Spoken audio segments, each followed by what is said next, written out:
Hey guys, welcome to another New World video. In today's video, I wanted to try to talk about a sort of big subject. Over the past couple of weeks, I have been seeing the same question popping up over and over all over the place. And that question is, I'm now 60, now what should I do? Well, in this video, I will try to begin to answer it, because depending on what you enjoy, the answer to this question will be quite different. So what I will do is break down the activities and potentially help guide you into the right direction if this is the question that you find yourself asking. So let's get into it. So the first thing you should do when you turn 60 is make sure you have finished the storyline and received your Azoth staff up to its maximum level. This will of course then unlock the quest for your SPF 600 Suntan Lotion quest to enter Brimstone Sands. I often get asked by newer players if they should first complete Tempest before entering Brimstone, and my answer to that will be no. I mean, if you have a group of buddies you're leveling with and can jump right in, go for it. But it won't make any difference at all in your ability to progress into Brimstone, so there's no need to stand around waiting on a group before entering. Doing the Brimstone Sands quests will very quickly help you to progress your character in almost every way. This is a huge advantage today that players did not have when they hit 60 a few months ago, so definitely take advantage of it right away. There are a ton of quests in this new territory that will reward your character with Gypsum orbs, large amounts of umbral shards, legendary weapons that range from 605 to 615 gear score. And the best part about these is that they do not suffer from the expertise squish that weapons would if you purchased them. So this will provide you with a massive power boost entering into your early 60 experience. While questing here, you will also receive your first heart rune, as well as unlock the slot in your character to wear it, giving you the ability to equip them and granting you your special ability. This again is a massive power bump for a fresh 60 moving forward with any activity. The next and probably most important thing you will be doing for your short-term future of your level 60 experience will be your expertise grind. This is the activity that most fresh 60s are fixated on, the thing they strive to complete. You will see many posts and videos about how long and difficult the grind is, and you will probably feel overwhelmed. This, however, is not the reality of today. Raising your expertise in New World today is very quick compared to what it once was, and can be done in a few weeks even if you aren't being the most efficient. However, if efficiency and speed are your primary goals for overcoming this hump, then you will have some options available to you to speed this up. First, you will want to do your daily Gypsum. This will require you doing various activities, so I will cover this in its own section. For now, we will just look at the secondary activities aside from Gypsum for power leveling expertise. So secondly, and probably the most consistent, will be running expeditions. You will have available to you 25 regular expedition runs per day, so it is much quicker than it was back when we used to have to make keys. The dungeons you're going to want to target for this will be the easier ones. Genesis, Lazarus, and of course Barnacles will work. Some days though, it will become a little more difficult to find groups than others. This is because most players by this point are running Mutations, and don't tend to run these regular expeditions. There are solutions to this problem as well though. Find and join an active company. Create lobbies for the expedition you're looking to run. Then actively post that you're looking in the recruitment channel. Don't expect the groups to just naturally form. The group finder tool in New World is a great addition, but it is not the auto group tool that you may have experienced in other games. It still requires you to actively seek members to some degree. Another great and much easier to access activity for gaining expertise quickly will be chest runs. There are two different types of chest runs in New World. There are the Elite Zone runs.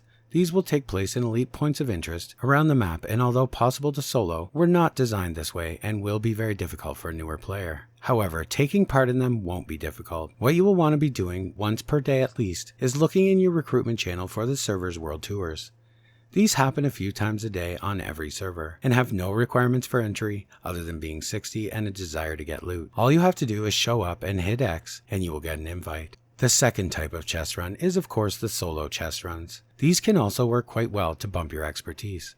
In Brimstone, there are a massive number of chests that are solo, and you can find many routes available on any of the New World resource maps, which of course I will link in the description, although these chests will have varying degrees of effectiveness. If you are limited on time and want to focus on only some of the chests, I suggest doing the acid pool chests first. These should of course be done every day if possible, and will provide the best stuff. From these you can receive not only expertise bumps quite regularly, but also named 590 items, umbral shards, valuable recipes, but also golden scarabs. These golden scarabs will sell for quite a lot, giving you a much needed boost every day in your coin savings. Another very important activity for a fresh 60 that tends to be overlooked quite a lot these days, but is very valuable for you to do, is the PvE arenas. These are instanced boss fights that require you to have a key. When you enter with your group, you will kill one boss and that's it. Upon completion, you will receive a Gypsum and a chest. This chest will contain items unique to that boss that will give expertise bumps. These chests also offer very unique patterns for 600 gear score armor that not only has a very unique skin, which will be quite valuable when transmog goes live in a few months, but are also craftable for very cheap and can also give expertise bumps. The keys to enter these arenas can be crafted at a cost and will require a stone cutting level, but also they can be farmed from elite monsters in the arena area now. So if you have a group, you can continue to do these arenas without limitation as long as you have farmed keys. And finally, the backbone to raising your expertise, the Gypsum system. This was a system added way back in December 2021, and over the past year has seen many changes and refinements that has today made it a much more painless experience. So Gypsum is of course a sort of resource you will acquire doing endgame activities, which you will then take to a Gypsum kiln and craft into orbs, which will then be used to make casts. The amount of orbs you can craft per day is limited only by the amount of Gypsum you can acquire. However, the casts are a bit different and do have a daily cooldown. So you can only craft one per slot per day. That is one using Gypsum, that is. So first, let's have a look at how you will acquire your Gypsum. All of these can be acquired daily, and it will be up to you if you want to try to get them all each day, or if you are limited in your playtime, choosing the ones you can get fastest or by doing things you enjoy to do. So we have the Obsidian Gypsum. You receive this by defeating level 60 plus open world name bosses, typically found in elite landmarks. The Sapphire Gypsum. This you will receive by defeating the final bosses of endgame expeditions. The Ruby Gypsum. This is awarded to you when you complete an Outpost Rush match. Emerald Gypsum. This is awarded for getting any aptitude crate for any skill. The Citrine Gypsum. This is awarded for completing a PvE arena. The Amethyst Gypsum. This is awarded for completing endgame portals. The Topaz Gypsum. This requires consuming a special attunement potion that you can make each day. This potion can be crafted at an Arcana station. Once consumed, you simply need to kill level 55 plus mobs until the Topaz drops.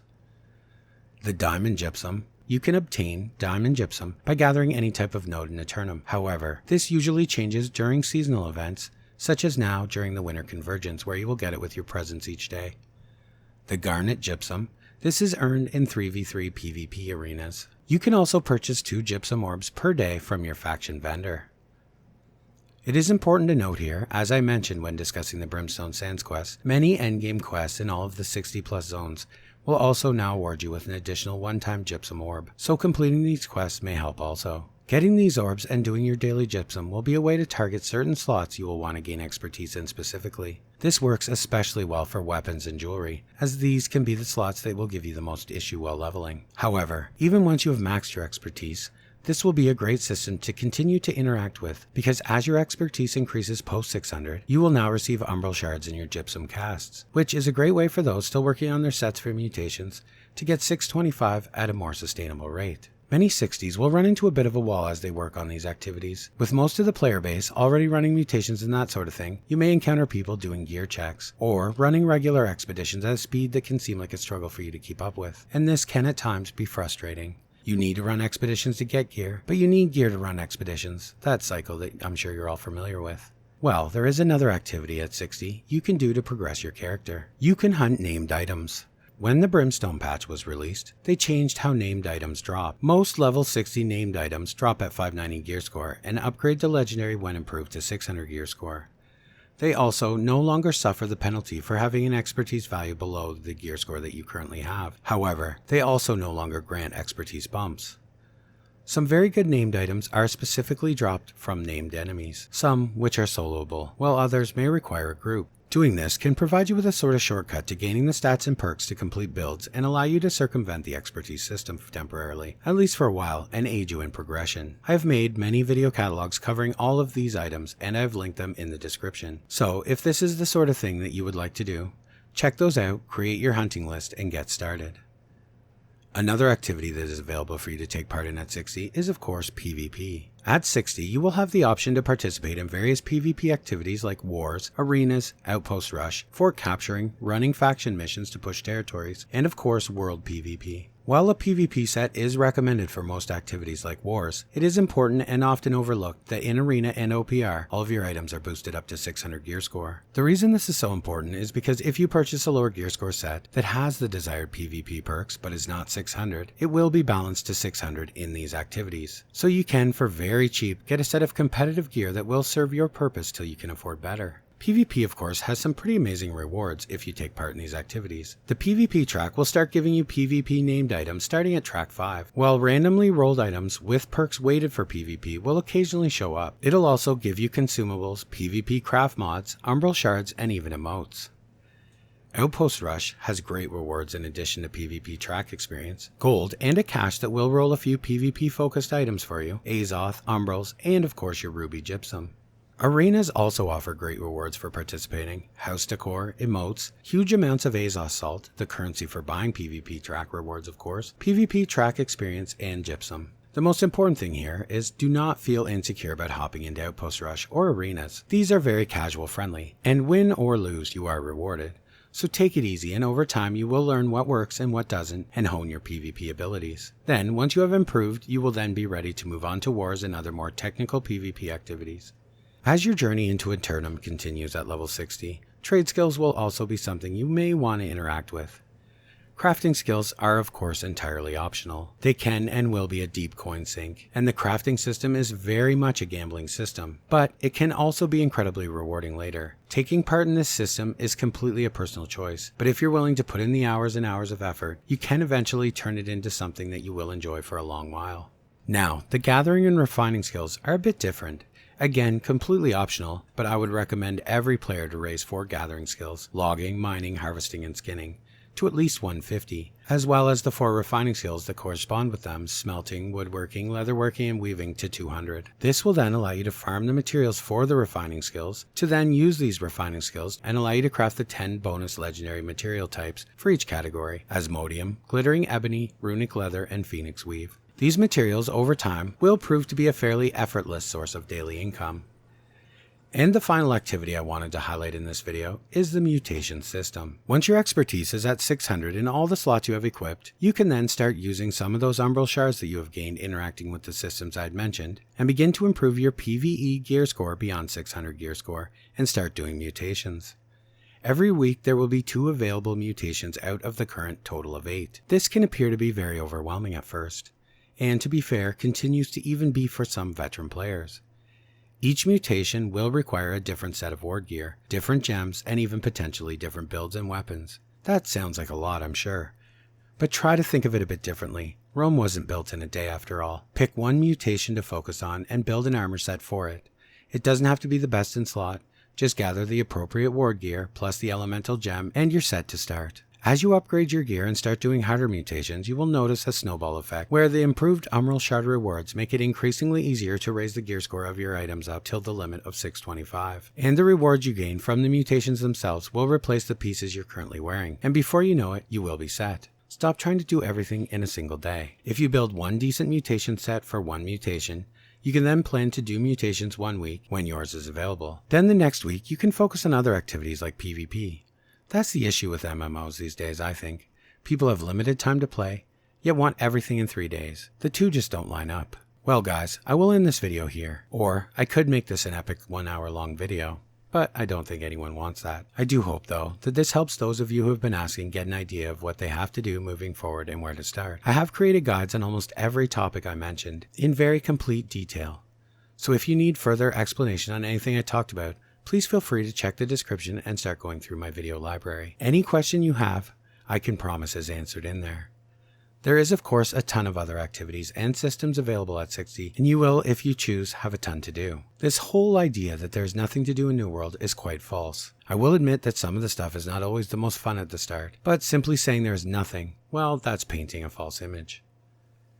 Okay guys. Well, I hope everyone has a safe and happy holiday season, and I will have another video for you very soon. And as always, guys, thanks for watching, and I will see you in the next one.